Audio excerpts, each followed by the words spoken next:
Collins was one of those guys where I'm like, how the fuck do I know this guy from? And it took me almost the rest of the movie to figure it out. Short Circuit. Ali Sheedy's boyfriend, who's the asshole. That's him. That's that guy? Yeah. I mean, again, it's that guy and that girl, because Metcalf's wife is the grandma from Happy Gilmore. Yes. Where yes, so Ross and his crew now. So it's him and Collins and I think Lloyd the cop and the coroner look for the spider spiders. Yes. In Margaret's house, and well, he's like, you go there, and you go there. I'm gonna just kind of stay here because I'm totally afraid of these fucking things. Like he's just muttering to himself, like he's definitely afraid. And they get one. After it literally starts to like... It's like sitting there and for some weird reason... Because they catch one on a table. Yeah, but he's sitting there telling Jeff Daniels, like, okay, you've got to move.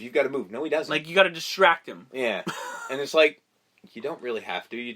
You're quicker than the spider. Just do what you got to do. But no. And, like, Jeff Daniels is, like, super, like, glued to the wall. He's like, I am terrified right now. It's well, like, he eventually... You got to take a step, man. Earlier on, he told a story to his wife. That he was of, two, like, when he was two in a crib. crib. When he was two in a crib, remembering, like, a spider was crawling up his leg. And that ruined him. And she even points out, like, you don't even remember that. You were two. You can't remember things when you were two. You just can't. I would know. I was two the day after this. There you go. See, the only thing I remember. Do you remember what happened that day? I didn't think so. There's a tape of it. I had a birthday party at McDonald's. Oh, did you? I never had a birthday party at McDonald's. I never did. It's like cue the Charlie Brown music. Hey, I went to some, so that's cool. So he captures in a glass, and because Atherton's like, "Get me a live sample," and he calls him basically like, "You better come." Because seriously, it's real. The shit's going down. Like the Beechwoods are attacked. There's like a comedy spot of the daughter in the shower. She yells and screams, and then the dad comes in and she's naked, and she's just like not just screaming that she's the spider. She's also screaming because her dad and her brother saw her naked. Yeah, like like ha ha ha. I mean, they did go the uber sexy shot with the spider. Yeah, like.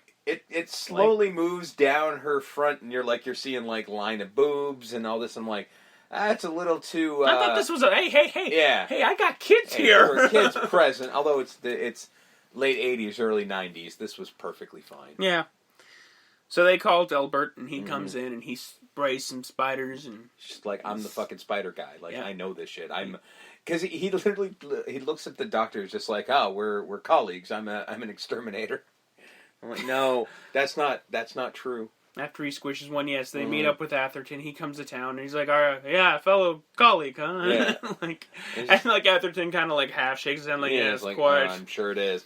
And then he's just like, I've seen one too. Oh yeah, well, I think there's some left on my boot. Yeah, he's like, you want to get it? And then you just see Jeff Daniels going, fucking hell, what is this guy? So him and Atherton have the conversation. I think this is again where they reiterate, so there's like a B system where there's drones and a general and a queen, and we all need to be very terrified because Atherton basically goes, yeah, they're gonna kill everyone in this town, and then they're gonna go to the next town and the next town. They're gonna kill everybody. Town. So I gotta call someone because we're all gonna die. If I don't. And the reason they keep reiterating the hive mentality thing is because we know that there's going to be a giant spider somewhere, but we're not going to see it. Yeah. It is a very weird thing that we never see the giant spider until the climax. It is very strange. And it's not even, at the end of the day, Big Bob's not that big. I mean, it's bigger than your average spider. It's big for a spider. But it's not like a... No. This isn't Eight-Legged Freaks. No, like they didn't go comically large, which I think was somewhat of a mistake. They should have went a little larger. Well, that was... I mean, we'll never get to that movie because it's out of our parameters, but that movie was more of a comedy than it was I'm not saying else. Eight-Legged Freak size, but I'm saying, like, it should have been a very, very, very large spider. Yeah. Not just, like, a regular big-ass spider. Maybe, like, arm size instead of hand size. Yeah, exactly. Like, a bit bigger, like, animatronic, but I'm guessing the budget didn't call for that. So they go try to find Irv, the Undertaker, and him and his... like, because it's a small town. He's like, what time is it? Oh, no, he's watching the wheel.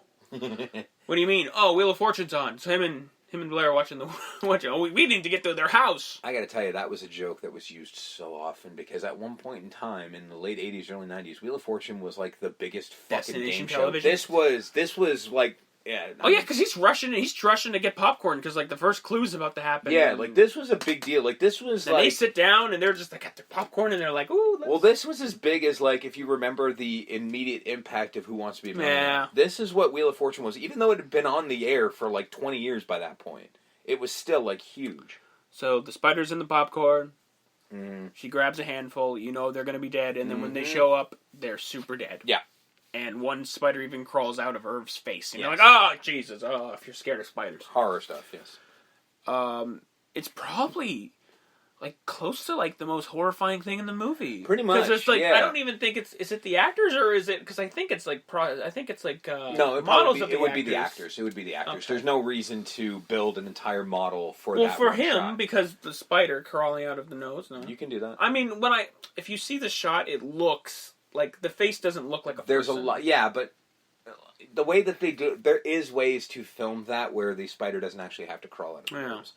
There's a whole process in the way that you shoot it, where it looks like it's coming out of his nose, but it's not. It's a whole thing. So they do the horror movie thing where you know what it's supposed to do, and they split up. Of course. Atherton goes to the fucking barn, because they figure, oh, shit. Yeah. The nest is my house. Yeah, and I do enjoy the fact that Goodman's like... I beg to differ. They're much like us. They would not go for the barn. I've seen the web. I've seen the eggs. He goes, stand corrected. Oh, well, the nest was, to be fair, in his cellar. Yes. But we didn't know that yet. No. So as it turned out, Goodman was right.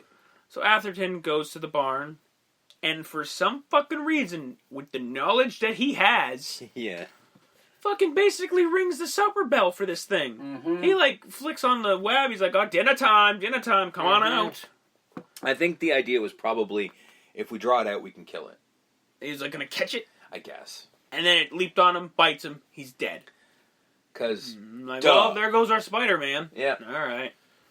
And Dilbert finds him, he's already in a web. Like, he's already like, hey, Doc, and then he falls down and he goes, oh, God, Doc. And it's like, well, I mean, it's a big-ass spider that moves quickly. Makes sense. So they go into the house, they get the family out, and then the spiders appear. Are everywhere. In the TV, on the walls, I do like how that was shot, because they're just sitting there watching Family Ties, and everything's cool. And then he just goes, guys, slowly get up and walk over here. And then the camera cuts around, and there's fucking spiders everywhere. They move that quickly. It looks fucking amazing. And I did like... There was context on the episode. Yeah. Like, where they're like, invaders from another world. Yeah, Alex was talking about something. Yeah, like, it was really well done. I can't remember exactly what it was, but yeah, Michael J. Fox, Alex was talking about some kind of invader thing, and it's like, I get it. See? I like what you're doing there. So, everyone pretty much gets out of the house, except for Ross, who falls through the rot. Well, because they end up going upstairs, because the door's blocked by spiders, so they go upstairs, and everyone basically gets out except for him. And then he's like, well, I got to, because the spiders are all over the window now, so he's like, well, shit, I got to go somewhere else. So he goes back down to the stairs, like to the landing, and a spider falls on him, and he falls off the landing, through the floor, to the basement, shits on. And then realizes, oh, my basement's the nest, because he sees the nest pulsating. Yeah, he gets it. The egg sac, like that's your basic egg sac, because earlier in the film when they're driving, they talk about you, like, Dilbert's like, that's your basic egg sac right there. Yeah. And then he says, I'm like, there's a lot of callbacks in this movie. Mm-hmm. The whole movie is foreshadowing. It's great. He fucking quick, fast, and in a hurry kills the queen accidentally by flinging it into the electronic, like the breaker box for the house. Yeah. And I'm like, oh, queen's dead, super dead. Yeah, well, he makes some. But then he has a boss fight. And then it's with like Big Bob. Big Bob shows up. The general. Like, motherfucker, I got you. And they have a bit of a standoff, and the spider's like squaring him down, like eyeing him down. Fucking cellar falls on him. Yeah, the wine cellar that he didn't get to finish, because that's, again, more foreshadowing. He didn't get to finish putting up the wine cellar, so it falls on him. And then he's throwing bottles of wine, and they do the old fucking joke where he's throwing a bottle, and goes, well, not that one. Yeah. Not the shit. Yeah, it's like, well, alright, that's fair. You've earned that joke. again, throwing it at the spider, not hitting the spider. Yeah. And then he's got a, as we saw earlier, again, foreshadowing, he's got a nail gun. And so Bob's running around, and he just, and the I think the nest is pulsating and more are coming. So he's just like, fuck, I gotta do something. And then he hits a board and launches Bob into the fire. And Bob's which in the fire. Has been set because he had he was one of those long a lighter you'd light a barbecue or candles with. He had like an aerosol spray. Yeah, he had a bit of a torch and an aerosol. Yeah, and homemade flamethrower, as every kid has done once. Yeah, even though it's unbearably stupid. Yeah. So yeah, he does that, and then he lit a fire, and then he launches Bob into the fire. Bob screams, and you're like, "Oh, it's over!" No, Bob jumps out. Yeah, and it's like and it's running around on fire, and I'm like, just give it a minute. He's gonna die. Like, you don't really have to worry about it. But he's like, no, fuck this. And then he pulls out the nail gun, and Bob jumps, and he fucking shoots the nail gun, and it sounds like a shotgun. I'm like, why did you have to put that sound effect in it? Nails that little fucker to the wall. Through. No, it doesn't go through the wall. Yeah. It goes through into Bob, pushes Bob toward the nest, and lights the whole nest on fire, and Bob screams, and we're done here. And somehow this kills all the other spiders. I don't understand how. Except that they kill the main spiders, and the other ones will. Well, plus, they also explain that their life Goodman has been killing them all the whole time because he came in fucking guns ablazing, double barrel. Yeah, he has a big fucking moment where he shows up like ready, loaded for bear, double barreled guns, and he's finally figured out the thing to kill them. So he's killing them, and it's like smoking and killing them all, and so he's done that, and the rest of them are burning to death. So and also you're good. There's a whole thing of they won't last too long in this atmosphere because they're not used to it. Yeah. It's like the aliens from War of the Worlds. Yeah, and you're just like, but you were afraid that they're going to kill everyone, but they don't have an atmosphere? I don't understand that. Why wouldn't you just wait and let them die? But okay. Either way, house kind of burns down. No, it doesn't. Oh, wait, sorry. Dilbert puts it out. Dilbert puts it out. He's just like, what's up? And they take off back to San Francisco. They're like, yeah, we've had our fill of this town. We're good. Death and spiders and they're sitting there like they're sitting there having wine because that's what you do.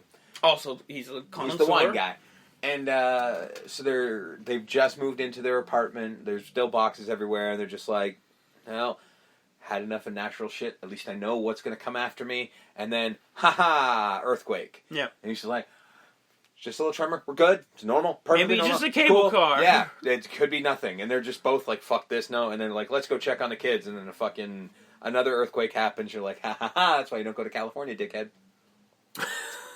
It's either spiders will get you or the earthquakes will. That's why I live in Toronto. We have no poisonous spiders and there's no earthquakes.